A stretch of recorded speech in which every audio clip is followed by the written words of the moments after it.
Ok, boa tarde. Deu tempo de todo mundo almoçar direitinho? Beleza. Já é um feedback pra gente melhorar pro ano que vem. Então a gente vai dar continuidade com a Sencomp. Então o próximo palestrante é o Alexandre Gomes. Ele participou da Semana de Computação do ano passado. Ontem ele fez uma atividade muito bacana, muita gente gostou. Então eu vou dar a palavra para ele para prosseguir com a palestra. Obrigado. Valeu, Jaldinho. Boa tarde. Hoje eu prometo que a gente vai ser um pouco mais organizado do que ontem. E aí, quem é que pensou ontem? Quem foi para casa pensando naquela provocação que a gente fez aqui no fim da tarde? Quem deu uma fritada e pensou em possibilidades sobre o que dá para ser feito em cima da espionagem pública, né? Que é o que a gente estava falando. Aquela conversa que a gente teve ontem, ela foi meio que de propósito para já botar a cabeça de vocês numa linha que eu queria desenvolver hoje, né? E essa linha de raciocínio que eu quero que vocês acompanhem comigo hoje, ela começa com imaginação. Então imaginem que esses somos nós. Tem aqui a Dani, tem o Terceiro, tem o Jaldino, tem o Márcio, tem várias pessoas da organização, tem vocês que estudam, tem pessoal de fora, tem o Medog, tá representado aí também. E essa galera a gente pode chamar esse grupo aí de uma comunidade. Aqui estamos numa comunidade, certo? Essa sala aqui, a gente pode chamar isso aqui de uma comunidade. Se porventura, o Jaldino falou assim, um ótimo feedback. Se porventura o Jaldino perguntar aqui agora na frente, falar assim, pessoal, eu queria ouvir feedbacks do evento. E se ele dissesse, e eu quero que todo mundo fale agora ao mesmo tempo, vai dar certo? Todo mundo ao mesmo tempo falando, o que vocês estão achando do evento? Vai dar certo? Por que não vai dar certo? Porque ninguém vai entender nada, né? É claro para todo mundo, tem alguma dificuldade? Não vai virar zona. O Jorginho não vai conseguir perceber o que vocês estão dizendo e vocês não vão se entender. Vai cada um falar uma coisa diferente. E isso acontece não só aqui, nessa comunidade que a gente está, e todos querem dar suas opiniões, mas acontece em todos os âmbitos da sociedade. E é por isso que a gente acaba escolhendo sempre um subconjunto dessa comunidade para poder, de alguma forma, liderar um movimento para a gente. Então, levanta as pessoas que estão de preto, por favor, com a camiseta do evento. Essas pessoas aqui, de certa forma, elas representam o que a gente deseja para o evento, porque foram essas pessoas que decidiram quais seriam os palestrantes que viriam aqui na frente, essas pessoas que decidiram o local do evento, essas pessoas que decidiram que a cadeira ia ser laranja, confortável, essas pessoas que decidiram qual é o coffee break que vai ser servido, e essas pessoas que tomaram um monte de decisões em nosso nome, com a expectativa, eu acho bem atendida, de que estariam fazendo o melhor pra gente. Voltou? Pode sentar, obrigado. Né? Então, durante a organização do evento, a gente não deu pitaco nenhum. Né? Essas pessoas, elas sabem já mais ou menos o que a gente quer, né? E com base nessa percepção que eles já têm, eles desenvolveram, fizeram a organização do evento.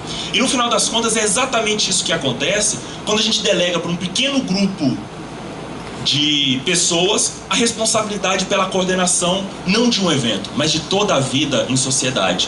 E é isso aí se dá o nome de democracia representativa. Ou seja, já que não dá para todo mundo falar ao mesmo tempo, a gente elege um pequeno grupo para falar em nosso nome. E a gente espera que aquele pequeno grupo ele reflita grande parte dos nossos interesses. Ele saiba de alguma forma o que a gente quer no fim das contas.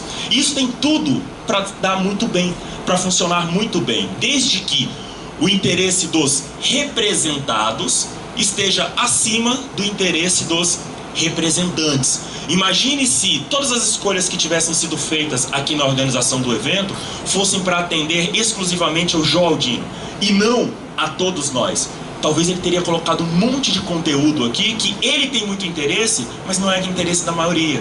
Talvez ele teria colocado um monte de petiscos no coffee break que ele gosta, mas não é do gosto da maioria. Talvez ele teria colocado o evento num lugar totalmente diferente desse, que ele adora, mas que não é do conforto da maioria. Então esse modelo de democracia representativa funciona muito bem, desde que os representantes de fato tomem decisões levando em consideração a vontade da maioria.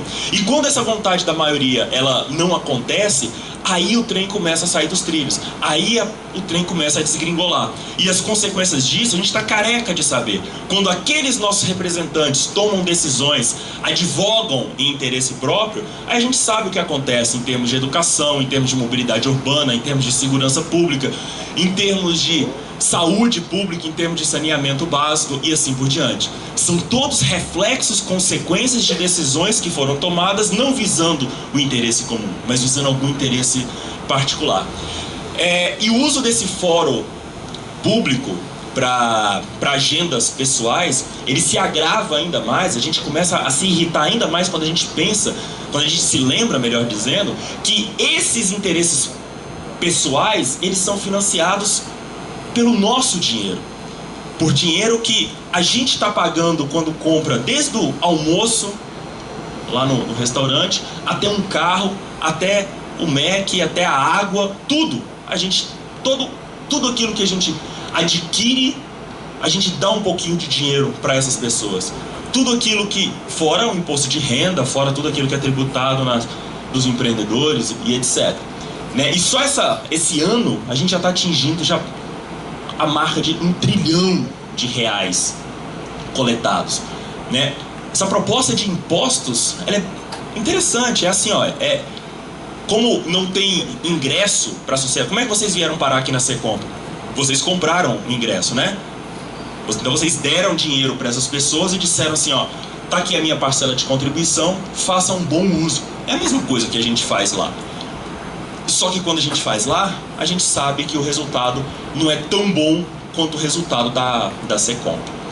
E parece que as pessoas já começaram a perceber isso, e isso explica um pouco aquilo que aconteceu em junho, né? Aquelas movimentações que aconteceram em junho. De certa forma, por mais que tenha sido descoordenado, por mais que tenham dito que foi financiamento dos sindicatos para poder promover a arruaça, que a Universal está financiando os black box, não sei o quê. Por mais que tenham todas as teorias conspiratórias em torno disso daí,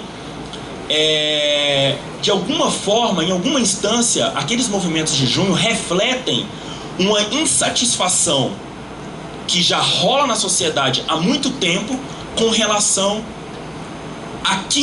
às decisões que estão sendo tomadas para o uso do dinheiro público que ela contribui. É a mesma coisa do seguinte: todo mundo aqui pagou as suas inscrições para estar aqui no evento, e o Joaldino, que eu estou pegando de Cristo, né? Ontem foi o Tupi, coitado. E o Joaldino, que ao invés de trazer gente legal, ao invés de comprar um coffee break legal, ele aproveitasse para trocar o sapato dele, que está até precisando, já. Talvez. Né? O Márcio que pegasse o dinheiro das inscrições e trocasse de carro, por exemplo. É mais ou menos essa insatisfação, essa indignação que foi refletida naquelas manifestações de junho, né? E isso faz todo sentido, né? Porque afinal de contas são 513 anos de uso da máquina pública para interesses privados. Isso já é uma tradição nossa. Desde quando o primeiro filho da puta pisou aqui, ele falou, velho, vou sacanear. Ele não pisou aqui dizendo, aqui eu vou construir uma nova nação, aqui vai ser aonde a minha família, os meus netos, os meus tataranetos vão morar. Não, velho. Ele já pisou e falou assim, vou pegar, vou matar e vou levar essas bananas tudo de volta para minha terrinha.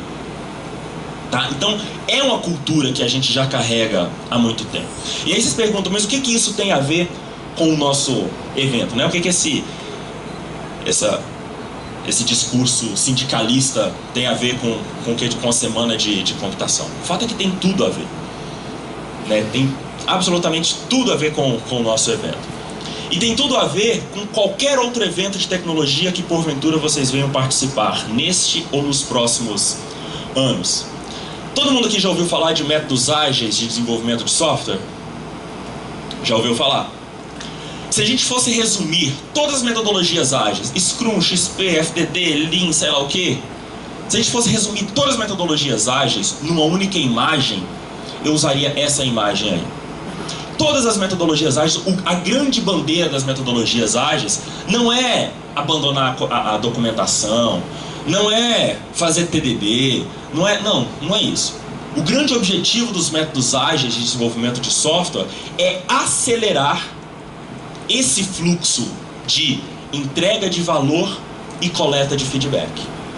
Todas as metodologias ágeis, todas as práticas, todos os princípios, todos os valores. Então, o tempo todo, uma equipe ágil, ela está tentando descobrir formas para ela entregar mais valor para o cliente e criando mecanismos e instrumentos para acelerar o processo de feedback do cliente para a equipe. Por quê?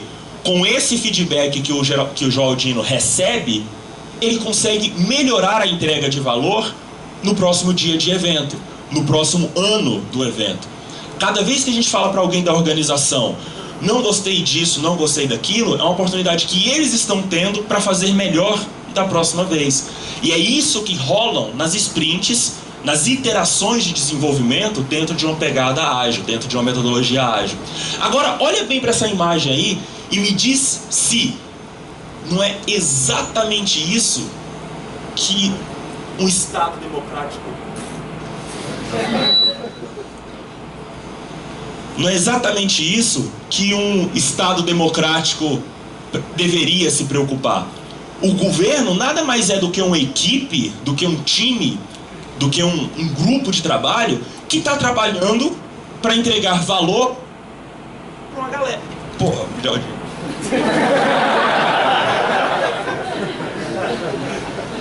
Não, esse aí não. Esse é sacanagem. Funcionou. Para entregar valor para uma galera.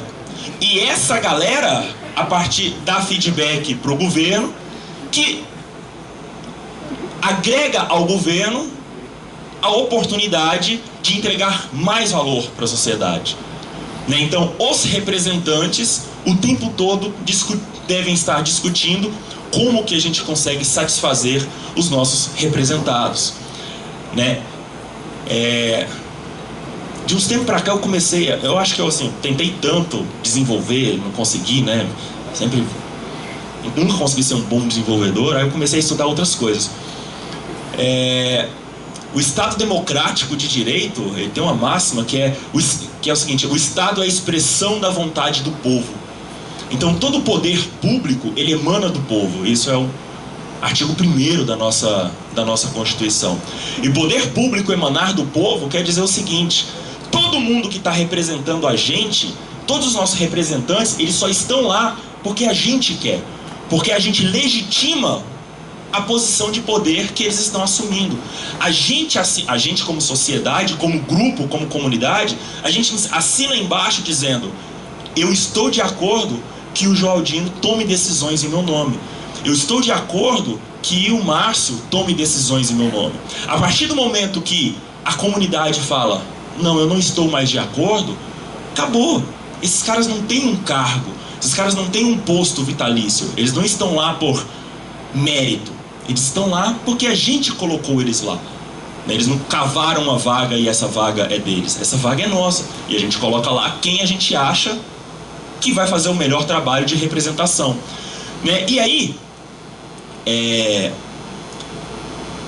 só que tem um problema nessa brincadeira, nessa dinâmica ágil que o governo deveria estar imprimindo para a entrega de valor constante para a sociedade, que é o seguinte: numa equipe, num projeto de desenvolvimento de software ágil, as sprints geralmente giram em torno de quê? Cada ciclo desse, qual o tamanho de uma sprint? 3 semanas? 4 semanas? 5 semanas? Vamos pegar uma média aí de umas 4 semanas. Ou seja, a cada 4 semanas, 3 semanas, eu tenho o cliente, eu tenho a equipe entregando uma versão funcional do software para o cliente, e eu tenho o cliente dizendo: eu gostei disso e eu não gostei daquilo. E o ciclo se repete. E a cada ciclo eu tento fazer melhor, entrando num processo de melhoria contínua, sempre buscando um processo de melhoria contínua. Agora, se a gente pega a dinâmica pública, qual é o tamanho desse ciclo de entrega de feedback do governo para o povo? De quanto em quanto tempo que o governo ele para ouvir a sociedade? É só a cada 4 anos. É só a cada 4 anos que o representante público ele fala assim: e aí, representados, vocês estão gostando do meu mandato? Se vocês estão gostando, eu prometo continuar assim, assim, assado. E os problemas desse ciclo tão longo, a gente está careca de saber. Pensa no mundo do software. Se você tivesse desenvolvendo um projeto e você só fosse interagir com o seu cliente a cada 4 anos, pensa nas complicações que isso geraria. Certamente vocês estão carecas de saber. Certamente vocês estão carecas de saber dos problemas que acontecem quando não existe uma comunicação permanente com o seu cliente. Quando bate bola com o seu cliente, ele não é constante. E aí diz pra mim se não é exatamente isso que acontece.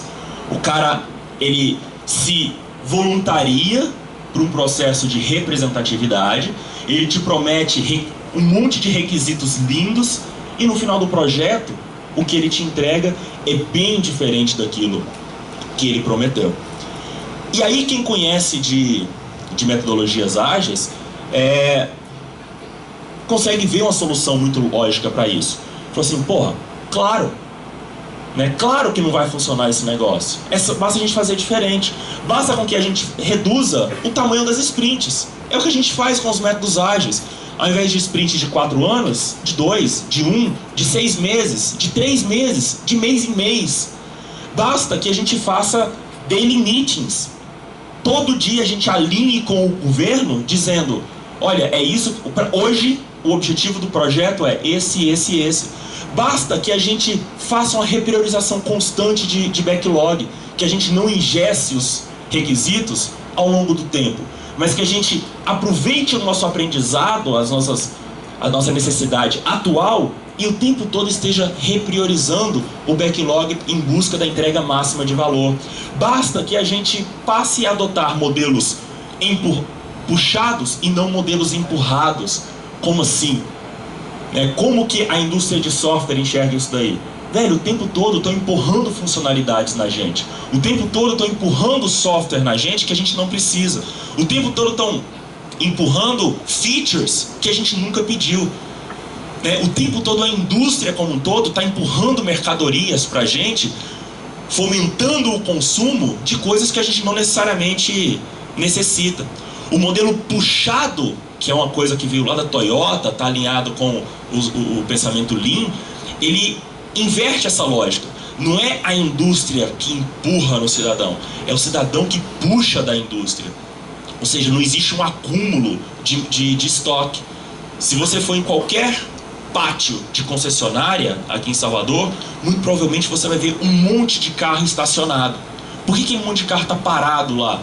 Porque a fábrica está metendo carro no mercado e falando, velho, vende, se vira e vende essa porra. Você tem que vender isso daí.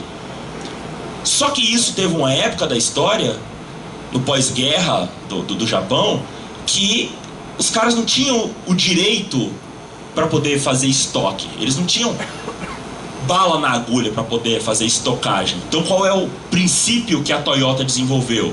Bicho, eu não vou produzir carro e ficar entulhando eles no pátio. Por quê? Eu não tenho dinheiro. Eu não posso imobilizar o meu capital, correr o risco de ficar com o meu capital imobilizado. Então vamos fazer o seguinte, eu só vou produzir um carro quando o cara lá na concessionária pedir um carro. E aí quando ele pede um carro na concessionária, pede-se um carro para Toyota do Brasil, que pede-se um carro não sei aonde, pede-se um carro não sei aonde, pede-se um carro na fábrica, a fábrica pede o aço para a Vale pede não sei o que, e toda a cadeia é acionada. É lógico que isso vai demorar um tempão, então o nego ajusta, faz um pipelinezinho aí para poder otimizar mais esse processo. Mas pensa agora no universo público, quantas políticas públicas estão sendo empurradas na gente diariamente? Quantas decisões públicas, quantos projetos, quantos portais de governo, quantas compras, aquisições públicas são realizadas todo dia, de coisa que se a gente pudesse decidir, a gente falaria, velho, eu não preciso isso. Não é isso que eu quero. Tá? Eu quero demandar outra coisa da administração. E aí quem conhece de ágil pode falar que esse problema da falta de agilidade da administração pública pode ser resolvido também com a impressão de um fluxo contínuo e otimizado de entrega de valor. Não parece óbvio, né? Olhando agora com a visão de gente de TI, parece que é óbvio que a gente tem que fazer. Parece que é óbvio que existe, que o processo público de administração, ele não difere muito do nosso processo de satisfazer os nossos clientes de software no dia a dia. A pergunta é, já que parece tão óbvio, por que ninguém faz isso? Por que a gente como sociedade, a gente não bate na porta do governo e falando assim, ei, não foi essa funcionalidade que eu pedi. Ei, você que agora está pedindo o meu feedback, tá aqui o meu feedback para você. Não gostei, não gostei, não gostei. E por isso eu vou escolher um outro representante para a próxima iteração. Vou escolher uma outra equipe para a próxima iteração. Por que a gente não faz isso? Por que a gente não tem essa cultura? Será que nos carece mecanismos, instrumentos para poder fazer isso? Será que a administração pública ela é blindada para impedir, para que a gente não faça isso? Pior que não, velho.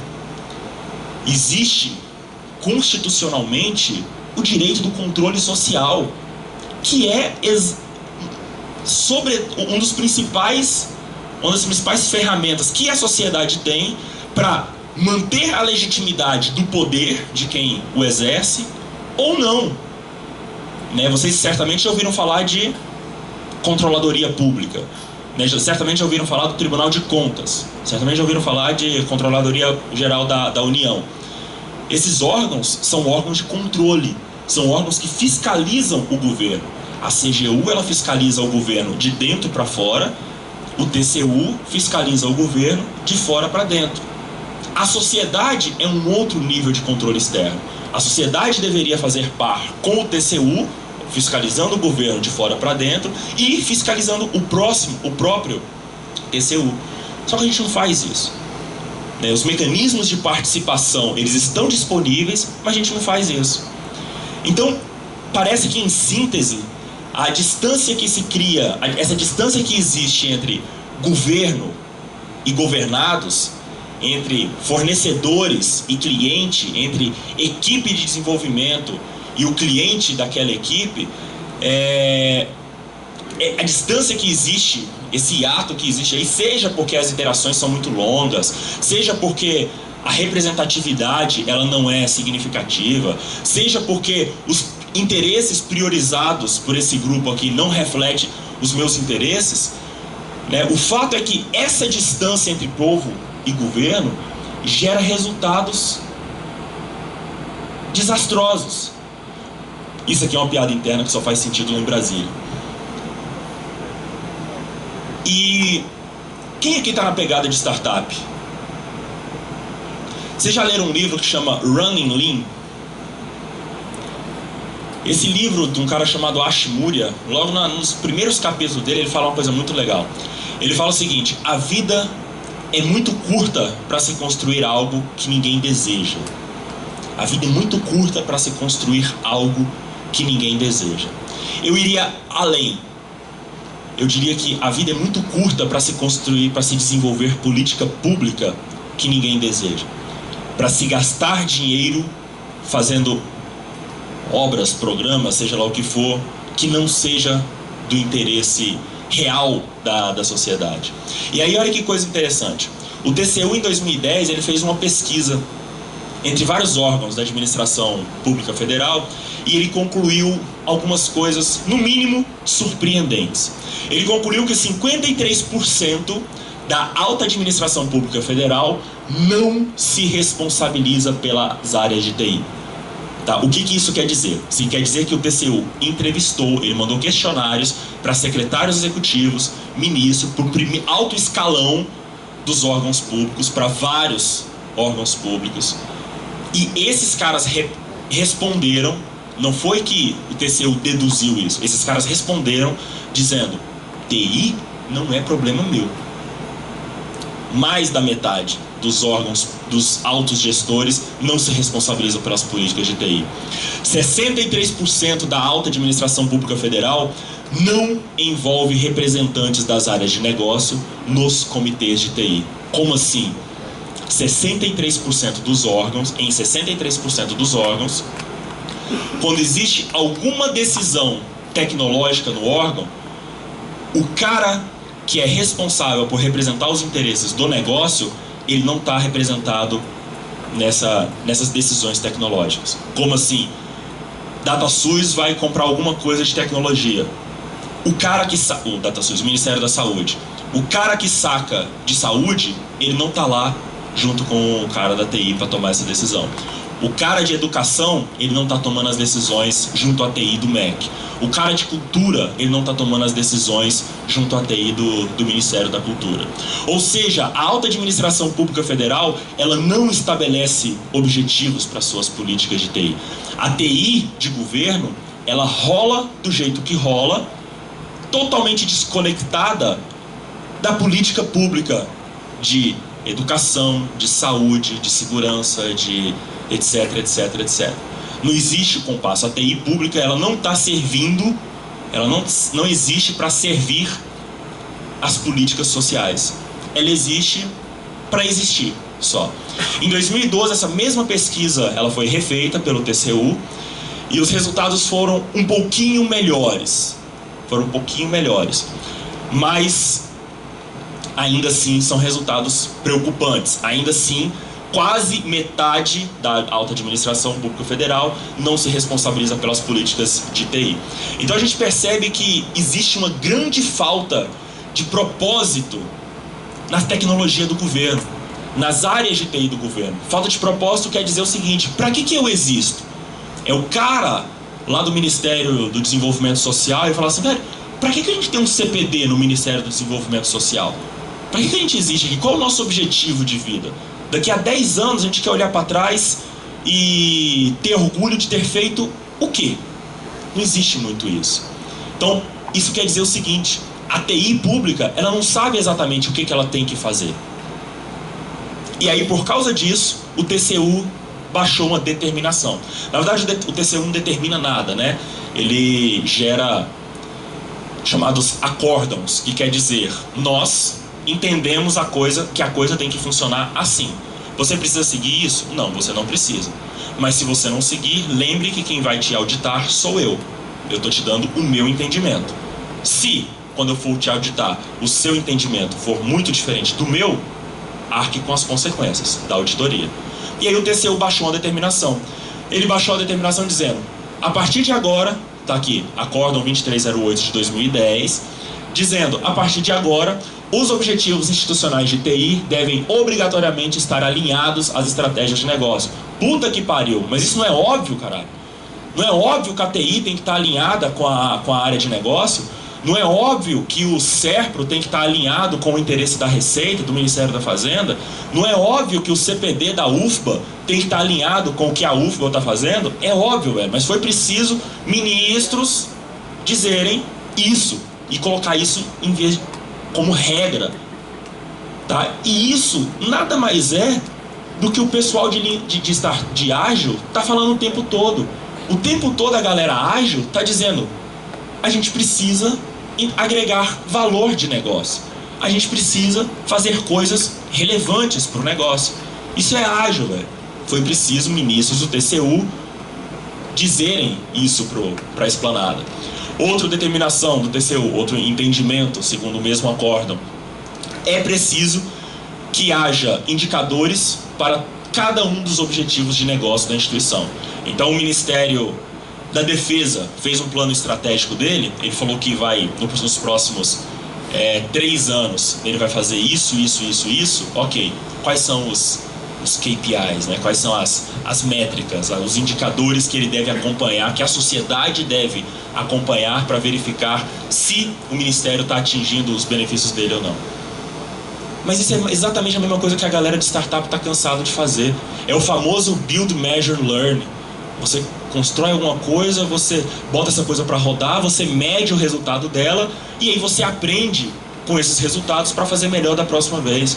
Que é a mesma coisa do ciclo PDCA, que a galera de administração estuda há muito tempo.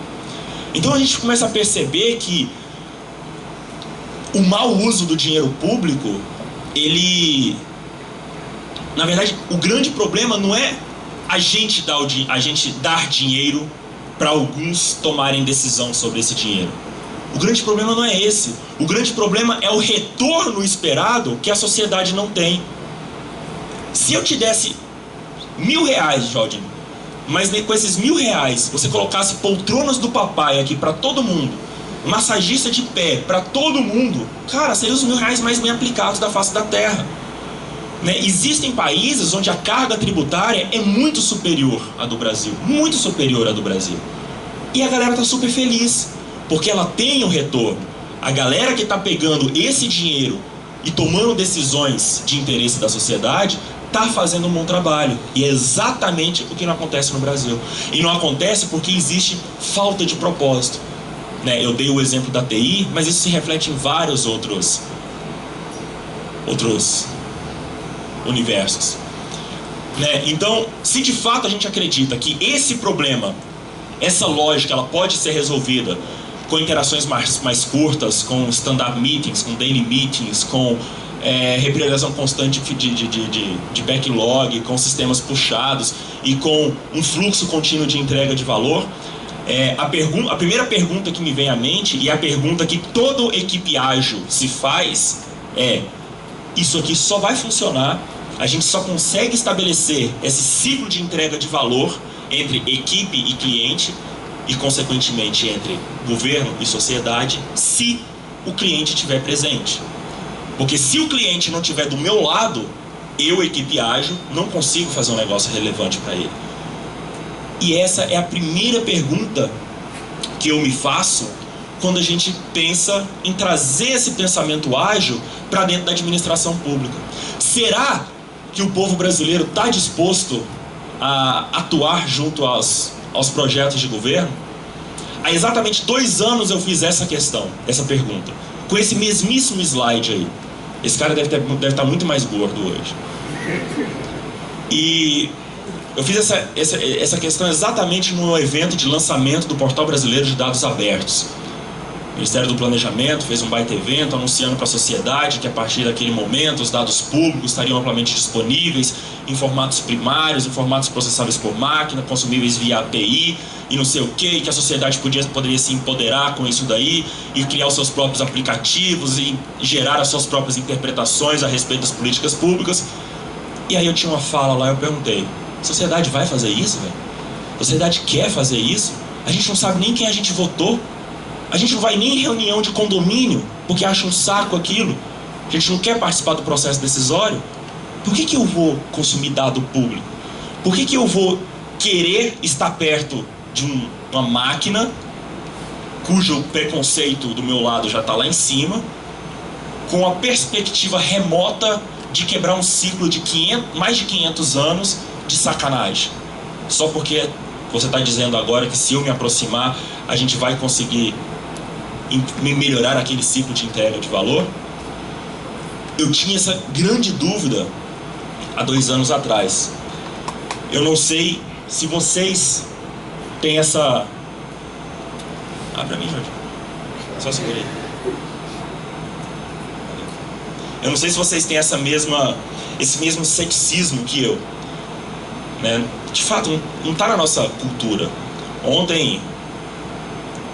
Há 1 ano atrás eu vim aqui na Secomp, e aí eu conheci o escritório do Jus Brasil. E bem na entrada, quem já foi lá no Jus Brasil? Né? Bem na entrada do Jus está escrito assim: seja bem-vindo ao nosso sonho, tornar o povo brasileiro o povo mais politizado do mundo. É alguma coisa assim, né? Deve ter exagerado em alguma coisa, sempre exagero. Mas faz parte. E aí eu falei: caralho, é isso, velho. É disso que a gente precisa. E povo politizado não quer dizer um povo que vai todo mundo querer ser deputado. Não, é um povo que é interessado pelo trabalho que esses caras aqui estão fazendo em nosso nome. E aí que eu abri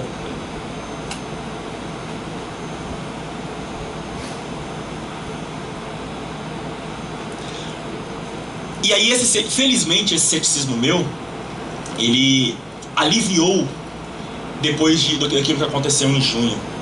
Eu não sei como é que foi aqui em Salvador, mas lá em Brasília foi muito legal. Muito legal assim. Brasília tem no DNA, em seu DNA, uma parada meio de revolução, de protesto, né, do movimento punk, do rock dos anos 80, da ditadura, entrando na UNB. Então, Brasília tem essa história lá no meio, né? Tem várias pessoas que passaram por isso, várias pessoas que viveram a época do rock, que nada mais que foi um movimento de questionamento ao status quo da capital recém-fundada, só com playboyzada lá, só com galera do governo e tal, que ganhou apartamentos. E aí esse movimento de junho que rolou em Brasília, ele me deu algum ânimo, foi muito legal. E várias coisas aconteceram desde aí. Eu comecei a perceber, na verdade, várias coisas. Por exemplo, aqueles movimentos, aquelas manifestações de junho geraram, dentre outras coisas, um Trello. Vocês sabem o que é o Trello? Trello é um Kanban online. A galera fez um Kanban com tudo aquilo que se quer melhorado na sociedade, né? Porra, e se a gente tivesse um Trello junto com o nosso prefeito? E o prefeito, toda sprint, todo mês, ele falasse assim: e aí, sociedade, o que vocês querem que eu faça dessa vez? Isso está priorizado no Trello. Uma galera lá de Brasília desenvolveu um site chamado Open Copa. Tá todo mundo falando na Copa, né? Ah, porque a Copa é isso, roubalheira, não sei o que, não sei o que. O cara falou: será? Vamos ver mesmo se é. Ele pegou dados disponibilizados pela Controladoria Geral da União, pela CGU, e gerou esse aplicativo aí, onde dá para você ver a relação entre o que está estimado para uma determinada obra, o que está contratado e o que já foi gasto para aquela obra.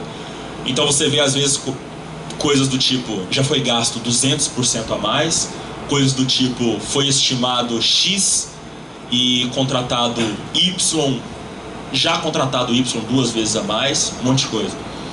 O pessoal de Fortaleza desenvolveu um aplicativo onde você diz uma linha de ônibus e ele traça a rota dessa linha de ônibus na cidade. Pessoal que participou de um evento do INEP ano passado desenvolveu um aplicativo onde, a partir de dados disponibilizados pelo Ministério da Educação, você consegue saber qual é a melhor escola dentro do seu bairro para você colocar o seu filho. Qual é a escola que tem a melhor merenda? Qual é a escola que tem os melhores professores? Qual é a escola onde tem o menor índice de reprovação? Qual é a escola que tem um programa assim, assim, assado? Qual é a escola cuja violência dentro da escola é a menor de todas? O cara colocou isso no aplicativo. Teve um outro sujeito que pegou a base de dados do Procon e desenvolveu um aplicativo onde você pode, através do qual você pode consultar um determinado estabelecimento via telefone celular. Então imagina, você chegou lá na Insinuante para fazer a compra de geladeira e você entra no aplicativo e vê com dados reais do Procon qual é o grau de reclamação das pessoas contra a Insinuante ou contra o fabricante da geladeira, para você tomar a decisão: velho, eu compro ou não compro isso daqui. Isso com dados do Procon real disponibilizados pelo Ministério da Justiça.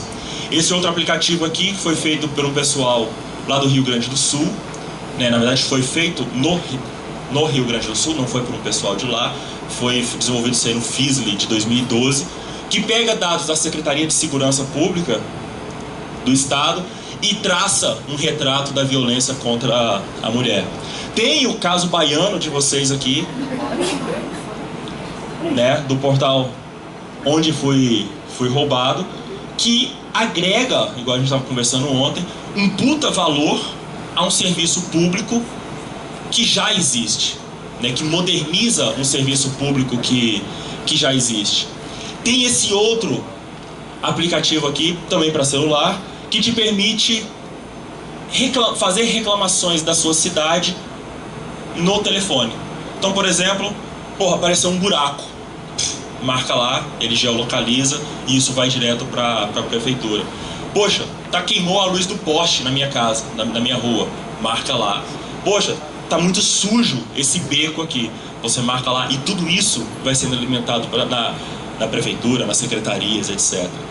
Esse outro Cidade Democrática tem uma pegada muito semelhante, possibilita com que a comunidade proponha ideias para a sua cidade e a comunidade vote nas melhores ideias. E as melhores ideias, elas são levadas para a administração. Tem esse outro que pega os dados de todo o orçamento público federal e gera essa visualização. E que te permite ver, por exemplo, que a maior parte do dinheiro público é gasta numa rubrica chamada encargos especiais, X. Aí um colega fez a mesma coisa com o orçamento de Ribeirão Preto. Ribeirão Preto. Pegou todos os gastos da prefeitura de Ribeirão Preto e gerou esse gráfico aí de blocos. E aí teve uma interessante surpresa.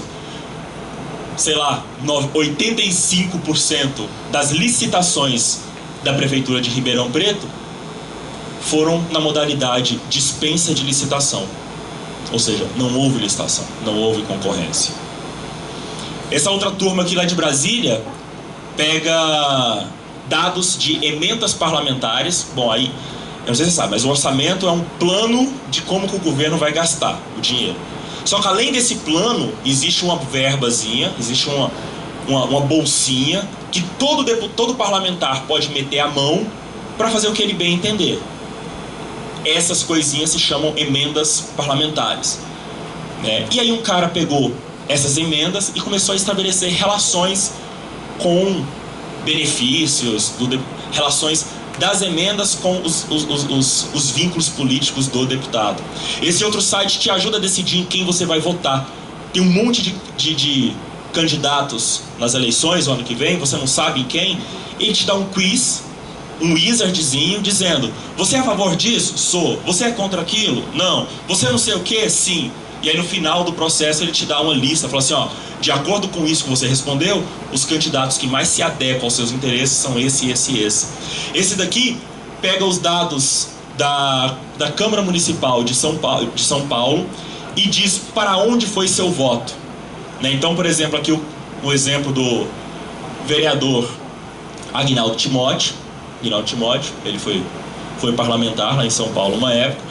E aí as pessoas que votaram no Aguinaldo Timóteo, elas têm a oportunidade de ver que o vereador custou aos cofres públicos 57 milhões, é isso que ele custou durante o mandato dele, e que mais, sei lá, um quarto do trabalho dele, das proposições legislativas dele, dos projetos de lei dele, são relacionados à sugestão de datas comemorativas.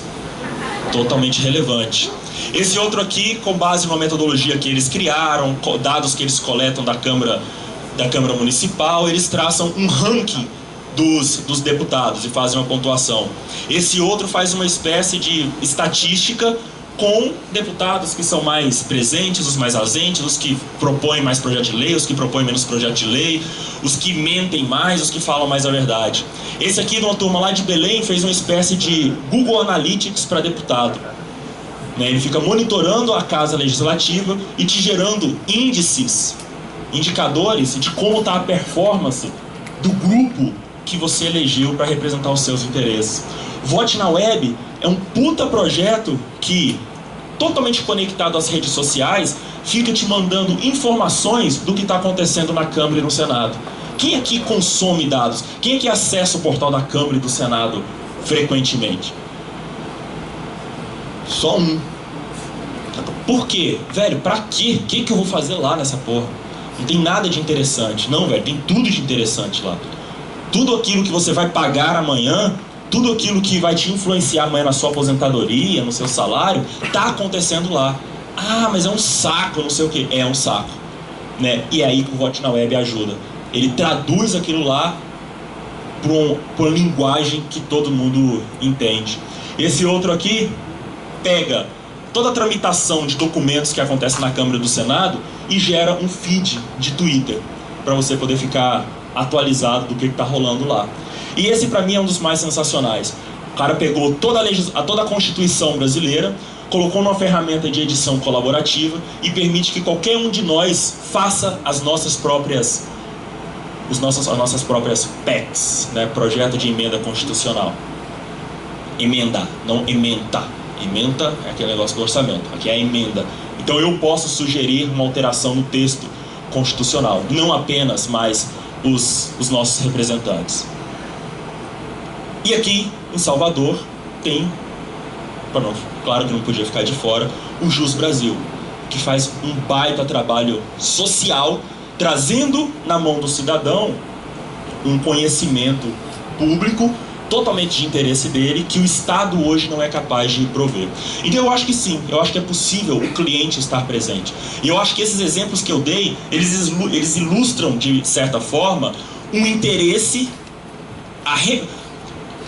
um exemplo de que existem pessoas interessadas em fazer coisas legais para aproximar a sociedade do governo. Tá? Sejam as manifestações, sejam todas as pessoas que estão desenvolvendo aplicativos para tentar possibilitar com que a gente participe de forma mais próxima da administração pública, né, é um bom indicativo de que há uma chance do cliente estar presente. Existe uma galera que quer estar presente, que quer participar do debate público. Você quer falar? Quer falar? Pode falar de você? Pode falar seu nome? A Dani, ela tá trabalhando... O terceiro tá também? Você tá também? Tá não. A Dani tá trabalhando num projeto lá na Presidência da República. Quem quiser ver o salário dela pode entrar lá no portal da CGU. De desenvolvimento de um portal de participação social. A Dilma determinou que ela quer uma plataforma para ouvir de forma constante a sociedade. A Dani, baiana, utilizando tecnologia livre, Nosfero, está desenvolvendo esse projeto lá. Um projeto super legal. Então, parece que existe, sim, uma possibilidade da gente se aproximar, da gente de fato estar presente da administração pública. Sobretudo, uma presença virtual. Ora, por que essa galera foi eleita para representar os nossos interesses? Porque na época que esse modelo foi concebido, não existia internet. Na época que esse modelo de representatividade foi concebido, a galera se juntava para conversar na rua. Porra, tô puto com não sei o que, pá, tô puto com não sei o que. Lógico, velho, não dá pra todo mundo falar. Vamos fazer o seguinte, só vocês falam em nome de todo mundo. Hoje a gente tem um negócio chamado internet. E é com essa internet, todo mundo consegue falar, e existe tecnologia para compilar a opinião desse todo mundo. Então o modelo representativo, ele está cada vez mais ameaçado pelas novas tecnologias que estão surgindo.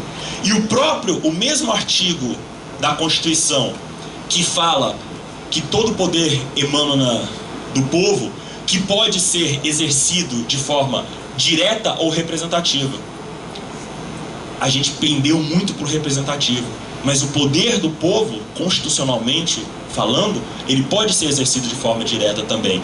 E a internet está aqui para mostrar que isso é possível. É possível a gente ter um cenário onde governo e cidadão trabalhem juntos na produção compartilhada de políticas públicas, com o objetivo de atender de forma mais precisa as demandas da sociedade.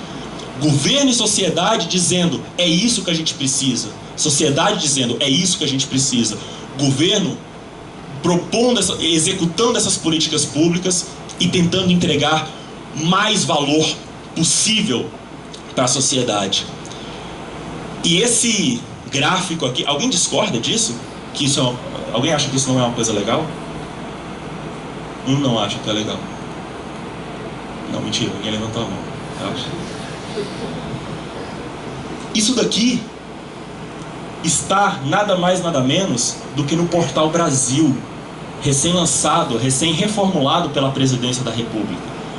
A Presidência da República está dizendo, ela acabou de instituir um gabinete digital, um governo digital, um gabinete digital federal, que já existia lá em no Rio Grande do Sul, dizendo, elegeu um cara que tem quase status de ministro, dizendo, você é responsável por utilizar a tecnologia para aproximar a sociedade do governo. E eu quero que isso aconteça em todos os âmbitos da administração pública. Tá aqui, ó. Brasil.gov.br. Entra lá e procura Gabinete Digital. Só que aí, já que então a gente vai participar, nós sociedade, nós vamos participar do processo de tomada de decisão, aí eu te pergunto, qual é a principal matéria-prima para tomada de decisão? Informação. E é aí que entra todo aquele papo de dados abertos que tá rolando também pra caramba no meio público. No ano passado, quem quiser, procura dados abertos na internet, Open Data, vocês vão achar um monte de coisa. Né? Paralelo a todo esse movimento de uso da tecnologia para incrementar o ciclo de entrega de valor do governo para com a sociedade, existe um outro movimento, que é o movimento de abertura dos dados de governo.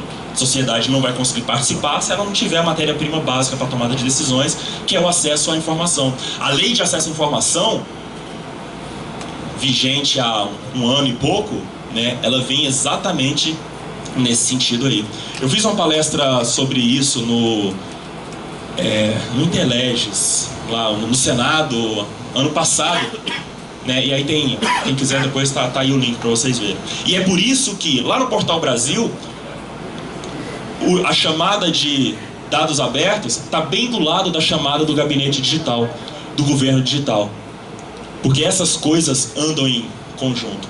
Infelizmente já existem vários vetores, vários agentes dentro da administração pública comprando essa ideia aí.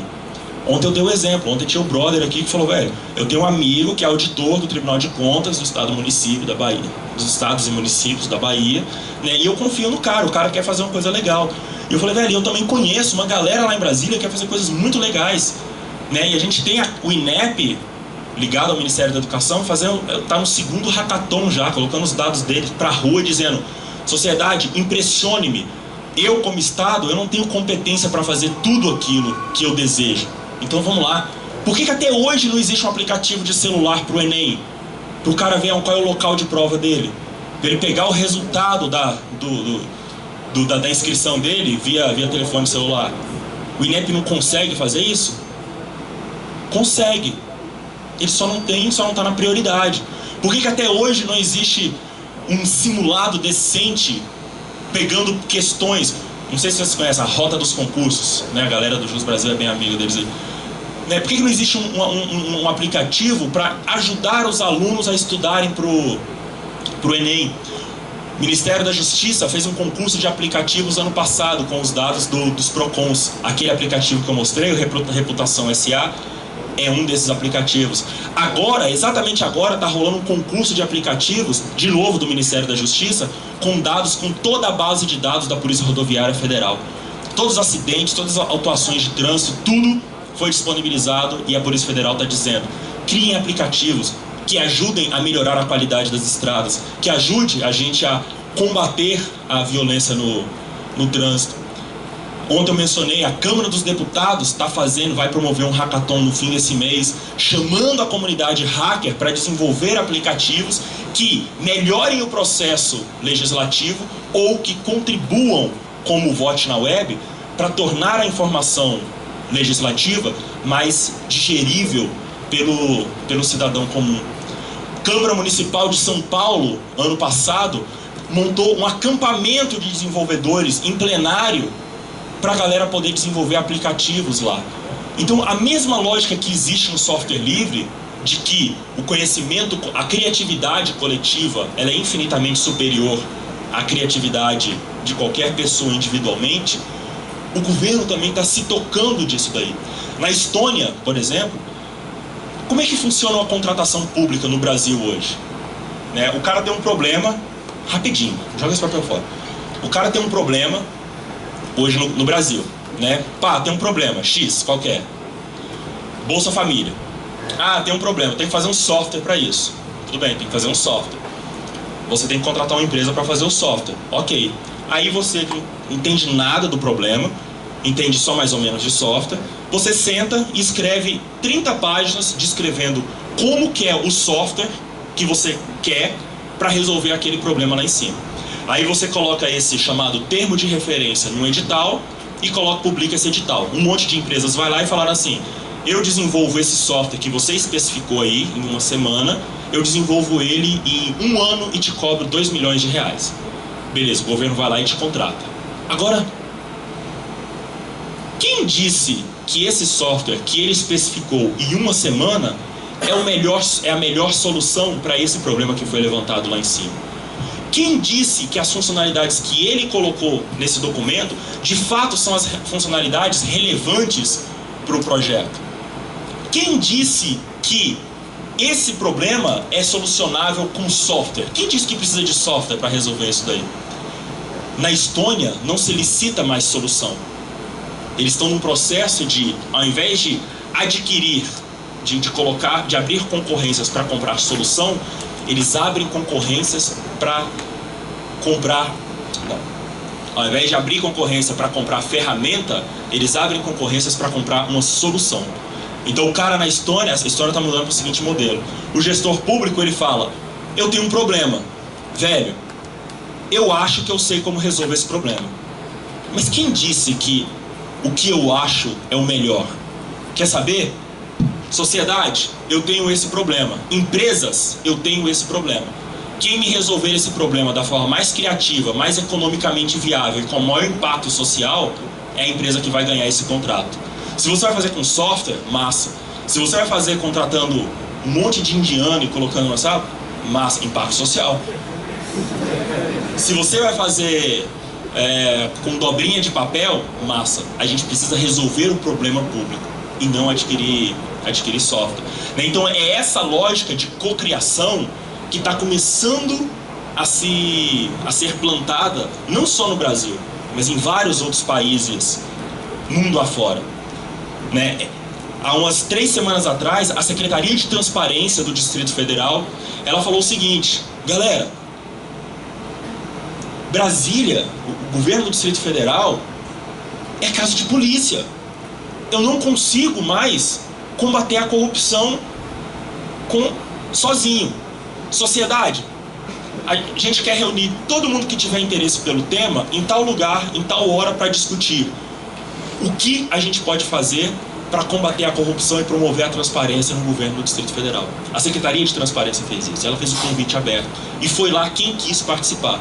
E de lá nasceram propostas de softwares, propostas de aplicativos, propostas de grupo de trabalho, propostas de dinâmicas de diálogo com o governo, propostas de políticas de educação para o gestor público, porque muitas das merdas que acontecem por pura ignorância, né? E a Secretaria de Transparência abriu, falou assim: ó, eu tenho poder legitimado por vocês para fazer isso, mas não estou tendo a manha, vamos lá e me ajuda, tá? E não é só isso, né? Tem um monte de outras coisas rolando por aí, né? Recentemente a gente viu um baita fuzuê por causa de uma PEC lá, PEC 32, como é que era aquilo? PEC 37, que era do que mesmo? Eu nem lembro mais o que era. Hã?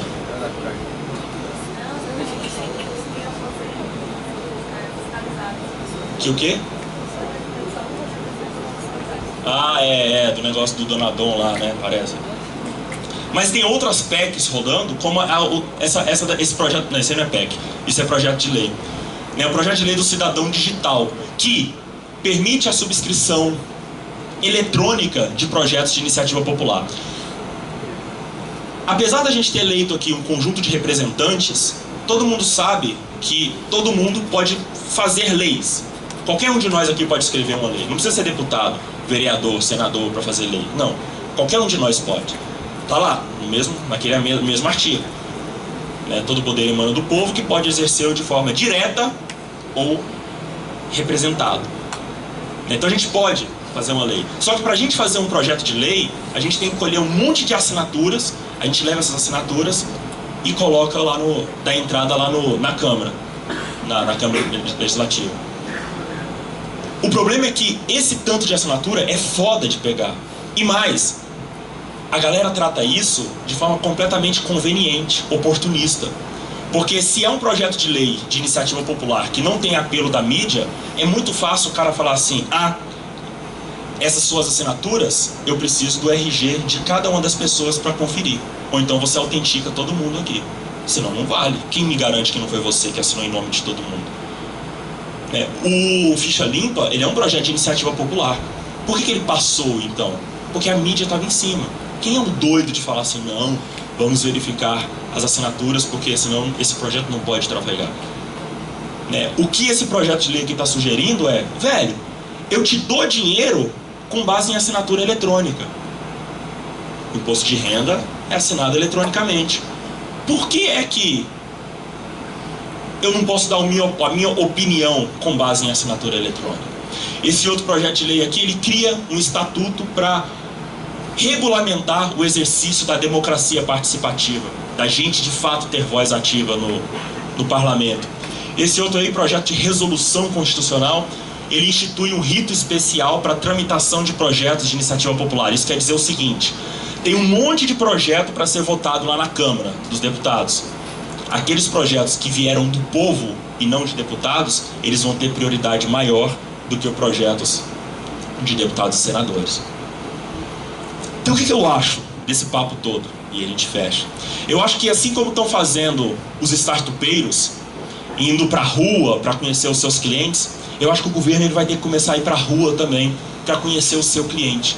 Ele vai ter que criar canais, estabelecer canais para entender melhor as demandas da sua clientela, fazendo o que o Steve Blank chama de Customer Discovery, Customer Development. Ou fazendo como a Estônia, dizendo: eu não sei resolver todos os problemas públicos, eu quero que você, sociedade, me ajude a resolver esses problemas. E aí eu acho também que o nosso maior problema hoje, em termos de governo, não é a tecnologia. Quem me conhece já me viu defendendo um monte de bandeiras. Sei lá, acho que em 2002 eu vim aqui para Salvador, para as reuniões do Java Bahia, e gritava e suava, falava de Java, não sei o que. Aí depois eu fui pro pessoal para fazer a mesma coisa com os encontros de software livres, tal. Mas depois de observar um monte de coisa lá em Brasília, eu acho que o nosso problema não é tecnológico. Nosso problema tampouco é processo. Não acho que se é ágil, se não é ágil, se é RUP, se não é RUP, não acho que seja isso que vai fazer o governo melhor ou pior. Não acho que o nosso problema seja a contratação pública, como tantos dizem, pela diabólica Lei 8666. Na minha opinião, o nosso maior problemão, como cidadãos, como juventude transviada que vai tocar esse barco nos próximos anos, eu acho que o nosso maior problemão não é na discussão de como as coisas devem ser feitas, mas sim o que deve ser feito. Porque lembrem-se, a vida é muito curta para fazer algo que ninguém deseja. O dinheiro público é sagrado demais para ser investido em algo que não é benéfico para toda a sociedade. Então eu acho que a nossa discussão, como técnicos, como gente de TI, ela tem que começar a mudar de andar um pouco e a gente discutir o que a gente vai fazer com essa TI. Mais do que isso, é discutir por que a gente quer usar a TI para fazer o que a gente quer fazer. Por que a gente está usando a TI? E eu acho que isso qual o objetivo, o propósito real do uso dessa nossa tecnologia da informação. Se a gente quer gerar um país melhor, se a gente quer gerar uma transformação na sociedade onde a gente vive, se a gente quer deixar um legado bacana, quer fazer parte de um processo de transformação que, na minha opinião, começou timidamente, mas começou, para mim, o gabinete digital, esses projetos de lei que eu mostrei, isso é sinal de fim dos tempos? Não, de mudança dos tempos, Eu acho que cabe a nós agora decidir se a gente quer endossar, reforçar essa inércia ou se a gente quer ficar de camarote vendo passar. E aí, se ganhar velocidade, eu pulo para dentro, se não ganhar, beleza, eu não gastei energia. Porque, no fim das contas, não adianta nada a gente continuar fazendo certo a coisa errada, que, na grande maioria das vezes, é o que está rolando por aí. Obrigadão pela atenção de vocês.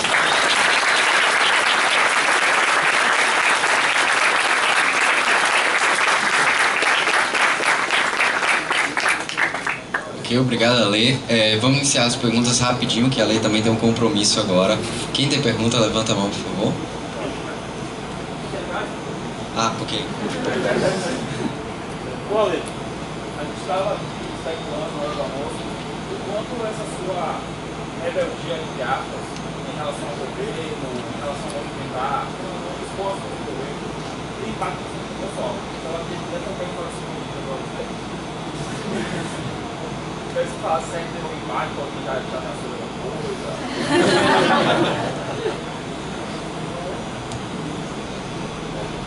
Eu comentei isso acho que ontem com alguém, acho que foi lá no Juiz, sei lá. Cara, isso é uma outra história que oportunamente eu conto, mas assim, eu tenho uma empresa lá em Brasília, se chama CIA Tecnologia, e a gente é uma empresa de TI como qualquer outra empresa de TI.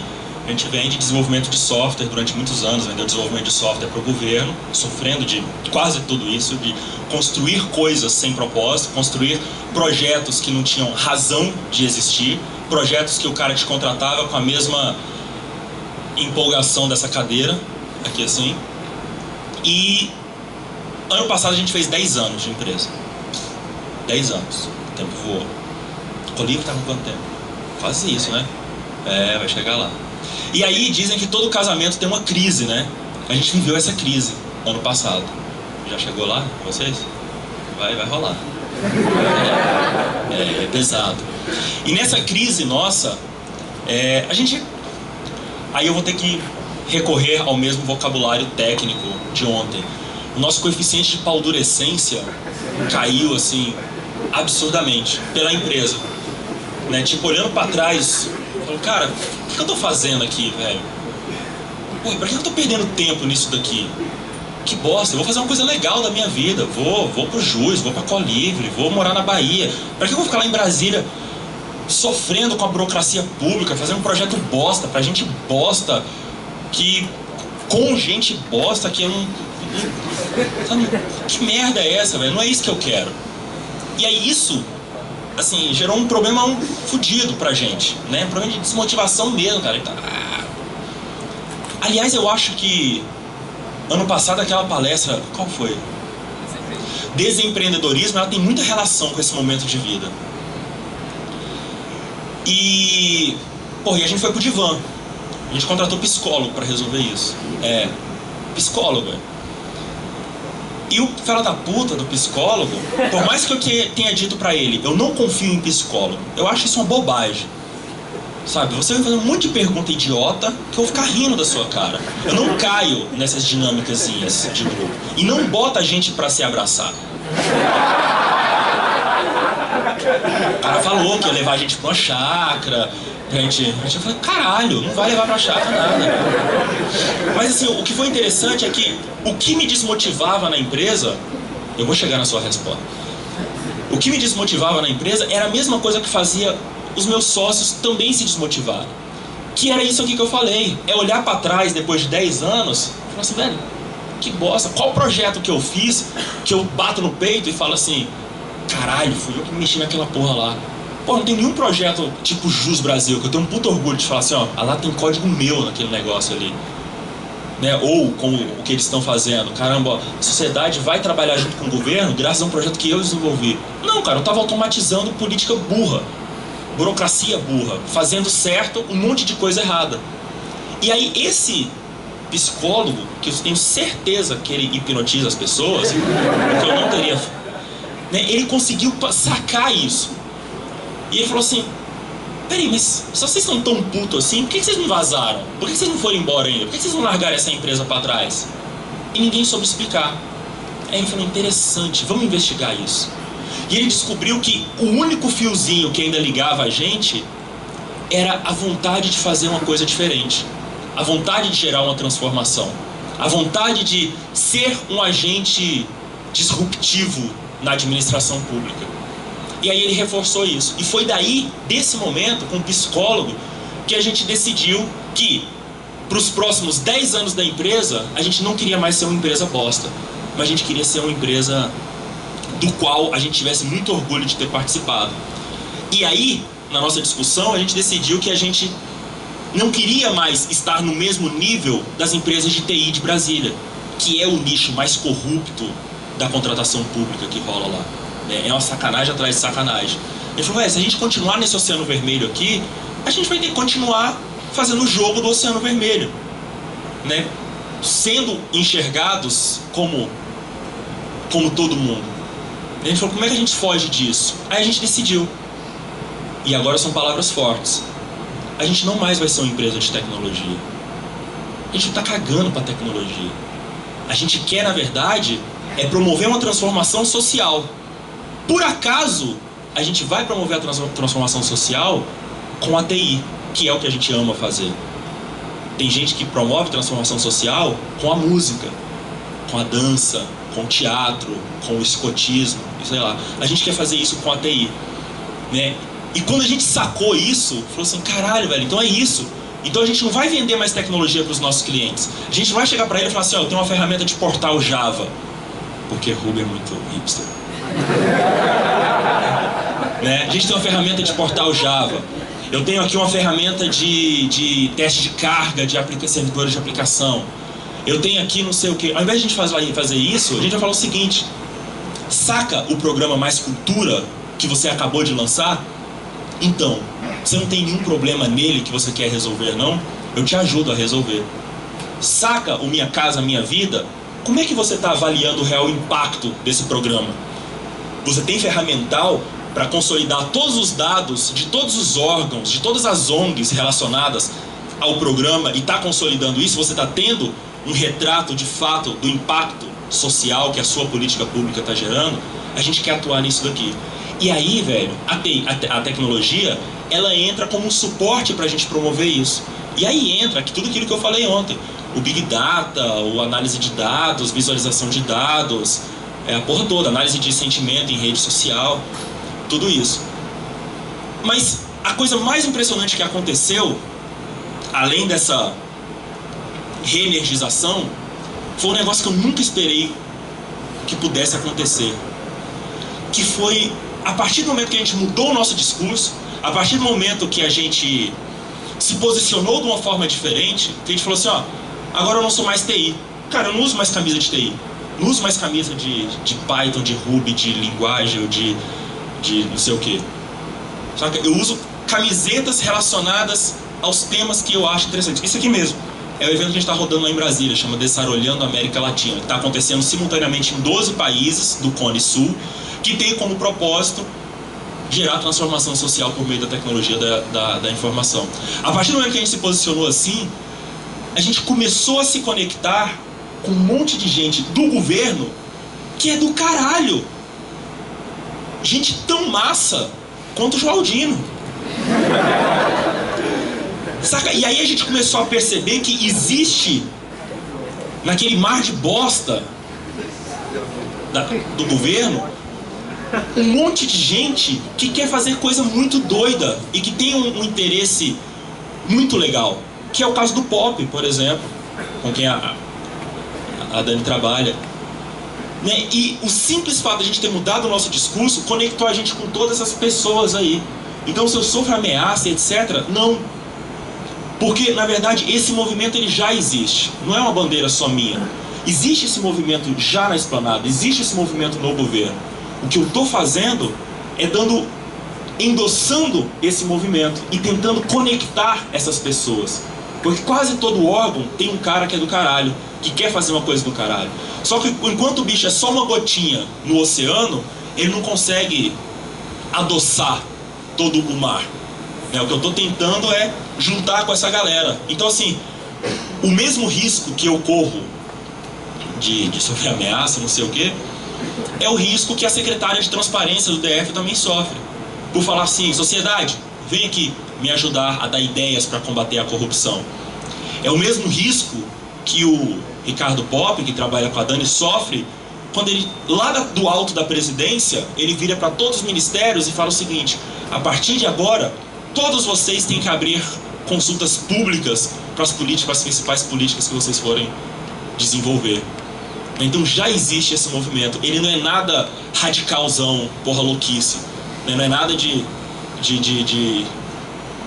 revolucionário, ele é revolucionário, mas já está acontecendo, né? E o que eu estou fazendo é só fazendo coro a essa galera, né? Então, cara, eu nunca tive tão pilhado na minha vida quanto agora, sacou? Eu estou sentindo do mesmo jeito. Quantos anos vocês têm? Hã? Você tinha 17 ano passado. Mas eu tô me sentindo, não sei se vai fazer sentido pra vocês. Eu tô sentindo do mesmo jeito que eu me senti em 95, 96, quando um cara chamado Bruno Souza, vulgo Java Man, né? O cara se intitulou Java Man. Ele fazia palestras dizendo: porque Java vai rodar no seu celular, vai rodar no seu cartão de crédito. Velho, eu ficava, caralho, porque a sua casa vai ter Java. Eu tô com essa mesma pilha. Talvez daqui a um tempo eu olhe pra trás e falo assim, caralho, que mongolice, né? Mas eu tô exatamente na mesma energia que eu tava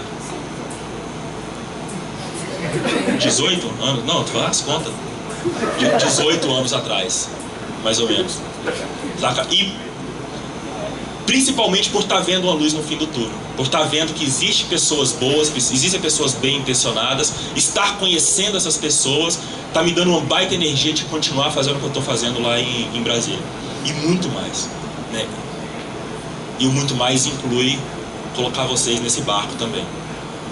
E aí, com a respostinha desse tamanho, eu fico imaginando o que os outros que levantaram a mão estão pensando, né? Eu não vou perguntar nem... Obrigado. Alguma pergunta mais? Mais alguma pergunta? Onde é que a gente acha link para essas coisas massas? Speakerdeck.com/legomes. Speakerdeck é o SlideShare do GitHub. Tá lá, esses slides já estão lá. Speakerdeck.com/legomes. Luizão. Você mostrou assim nos slides que tem vários sites legais com informações, estatísticas, né? Uma coisa lá no meu trabalho que eu achava ruim é a gente ficar perguntando assim, como é que eu faço isso? A pessoa fala, tá no site. Como é que eu faço outra coisa? Tá no site. Sim, como é que eu chego lá? Não, vai lá no site, você vai navegando, vai clicando e chega no site. Então quer dizer, você tem várias ações, vários sites montados. Aí o pessoal daqui também está estimulado a construir outros sites. O Brasil inteiro está construindo vários sites. E está todo mundo isolado. Como é que eu acho uma informação uniforme? Como é que eu chego lá no Google das ações que o pessoal está fazendo? Esse negócio das leis aí, dos candidatos para a eleição, massa.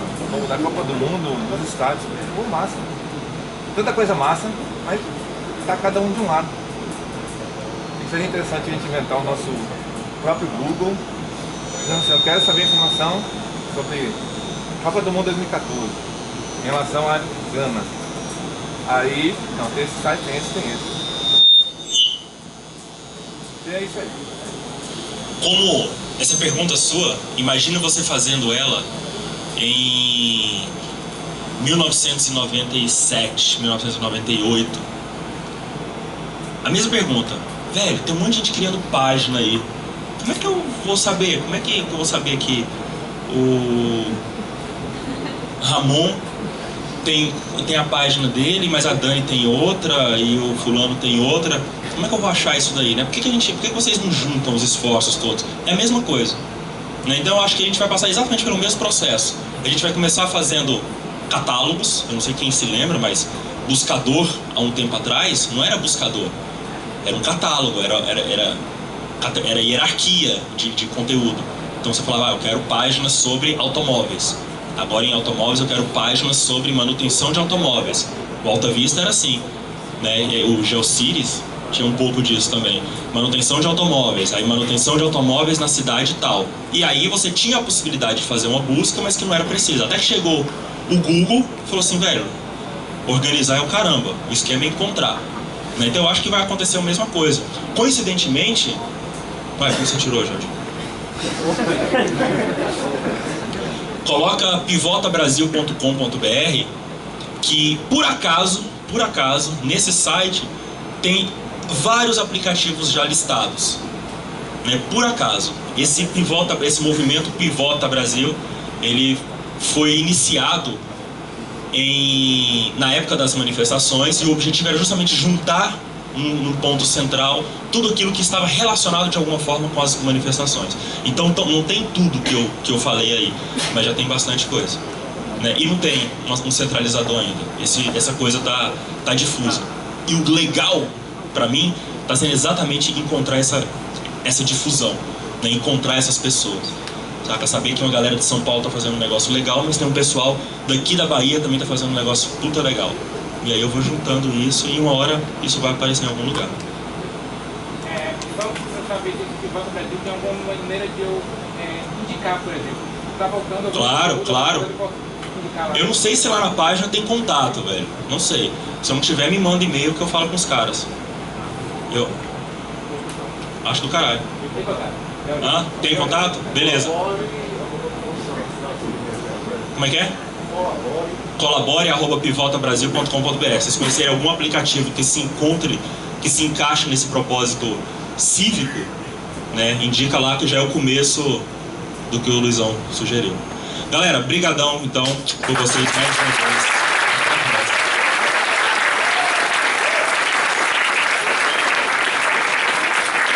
Beleza, obrigado, Ale. Na nossa programação tava 15 minutos entre uma palestra e outra, mas entretanto a gente vai suprimir esses 15 minutos, então eu vou pedir para quem tiver vontade de fazer alguma coisa, aproveite só por enquanto que o Paulo Witt está vindo armar as coisas, tá ok? Obrigado.